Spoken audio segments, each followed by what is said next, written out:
یہ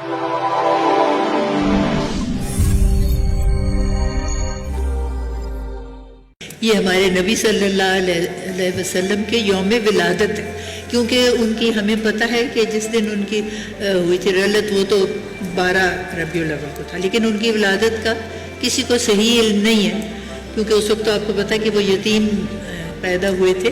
لیکن یہ اگر درست ہے تو پھر میں آپ کو ان کے یوم ولادت کی خصوصی مبارکباد پیش کرتی ہوں.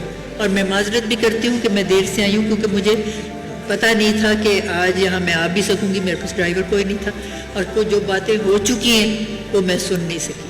تو اصول یہ ہوتا ہے کہ وقت پہ بندہ آئے، سب کی باتیں سنے اور پتہ ہو کہ کیا کہہ جا چکا ہے. لیکن ابھی جو میں نے سنا وہ انہوں نے بتایا کہ 60% ہماری آبادی جو ہے وہ ہے نوجوانوں کی، اور یقیناً یہ بات ایسی ہی.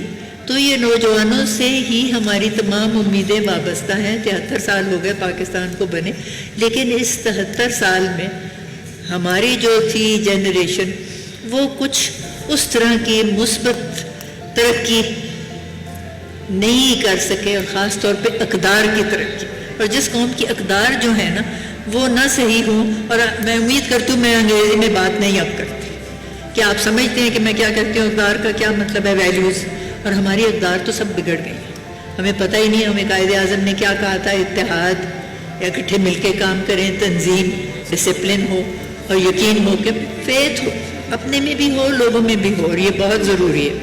اور اگر ہم یہ تینوں جو ہیں مثبت اپنے بیچ میں پیدا کر لیں باتیں، تو پھر ہمارے لیے صفات یہ بہت ویلیوبل ہے. ایک اور بات انہوں نے کہی تھی اور یہ بہت ضروری ہے یاد رکھنی. انہوں نے کہا تھا 3 چیزوں سے اجتناب کریں اور بچ کے رہیں، وہ ہے جابری، نیپوٹزم اینڈ کرپشن. جابری کا مطلب ہے سفارش کریں کہ اچھا جی اب فلانی عہدے کھلے ہوئے ہیں، آپ سفارش کریں گے تو یہ عہدہ ملے گا. یہ جو سفارش کا ہے نا ترکیب یا روایت، یہ سب سے بدترین روایت ہے. اس لیے کہ سفارش کا مطلب ہے کہ جس کا حق بنتا ہے اس کو نہیں حقدار کو ملتا، اور کوئی اور لے جائے گا تو حقدار کہاں جائے گا. اس لیے آپ یاد رکھیں، نہ کسی کی آپ نے سفارش کرنی ہے اور نہ سفارش سننی ہے.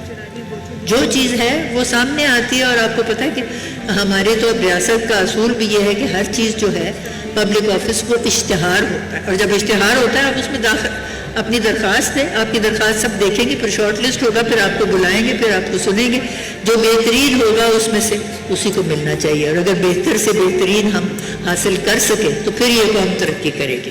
اور دوسری بات ہے کہ خواتین کے بارے میں قائد اعظم نے یہ فرمایا تھا، اور تمام میری بچیاں یہاں بیٹھی ہیں، کہ پاکستان کے حصول میں خواتین نے بھرپور حصہ لیا تحریک پاکستان میں، اور مادر ملت کی وجہ سے. تو جو تعمیر پاکستان ہے اس میں بھی ہمارا اتنا ہی حصہ ہے. اور قائد اعظم نے فرمایا تھا کہ خواتین کو 4 دیواری میں رکھنا اور ان کو باہر نہ نکلنے دینا، یا ان کو کہنا تم یہ کر سکتے ہو یا نہیں کر سکتے، یہ جو ہے یہ نہ قانون اس کی اجازت دیتا ہے نہ مذہب اس کی اجازت دیتا ہے. اور جب تک ہماری آدھی آبادی جو خواتین کی ہے وہ باہر آ کے شانہ بشانہ مردوں کے ساتھ حصہ نہ لے تو ہماری قوم ترقی یافتہ کیسے ہو سکتی. یہ دونوں باتیں ہمیں یاد رکھنی بہت ضروری ہے. اور آپ سب سے میں نے یہ عرض کرنا ہے، اب یہ بات ہوئی تھی جو میں نے آخری سنی ہے، وہ یہ ہے کہ یہاں تعلیم بہت ضروری ہے. تعلیم، مثبت تعلیم جس میں کردار کو بنانے کے بارے میں بتایا جائے. جب تک ہمیں اس کے بارے میں نہیں پتا ہم نے کیا کرنا. اور دوسری چیز ہے ہنر. یہ سفارش کا جو عنصر جس کے خلاف تھے قائد اعظم، یہ کس واسطے؟ اپنے ہاتھ میں ہنر ہو، چاہے آپ قالین سینا سیکھ لیں، یا آپ اٹھا کے، آج کل سب سے زیادہ کنسٹرکشن انڈسٹری چلتی ہے، اور میں نے دیکھا ہے کہ بنگلہ دیش میں اور ہندوستان میں عورتیں بھی کام کرتی ہیں اس میں. آپ عام جو کام ہے نا، یہ جہاں پہ تعمیر ہو رہی ہیں عمارتیں، وہاں کام کر سکتی ہیں. اور اگر آپ وہاں کچھ عرصہ رہیں تو آپ تو سیکھ سکتے ہیں کہ کیسے ہم نے لگانی ہے اینٹیں، یا جس کو کہتے ہیں راج. پہلے مزدور بنے پھر راج بنے، اور راج تو آپ کو پتہ ہے آپ 2000 روپے روز تک کما سکتے. اگر چھٹی نہ کریں تو اس کا مطلب ہے 60,000 روپے مہینہ. کون سی سفارش آپ کو پہلے سٹے 60,000 کی نوکری لے کے دے گی؟ کوئی نہیں. اس لیے کوشش ہی نہ کریں. اور اگر یہ کام آپ کو مشکل لگتا ہے تو جب آپ کام سیکھیں، ہنر سیکھیں. سلائی سیکھ لیں، کڑھائی سیکھ لیں، مرغی بانی سیکھ لیں، گائے بھینسوں کو دیکھنا سیکھ لیں، کمپیوٹر سیکھ لیں۔ آج کل تو اتنی نئی نئی ایجادیں، ڈاکٹر بن جائیں، ٹیچر بن جائیں، اور ٹیچر تو میں سمجھتی ہوں کہ ہمارے معاشرے کا سب سے قیمتی اثاثہ ہے اگر ہم اساتذہ کی قدر کریں، کیونکہ جو استاد ہے نا اس نے ہمارے نوجوانوں کی اور بچوں کی تعمیر کرنی۔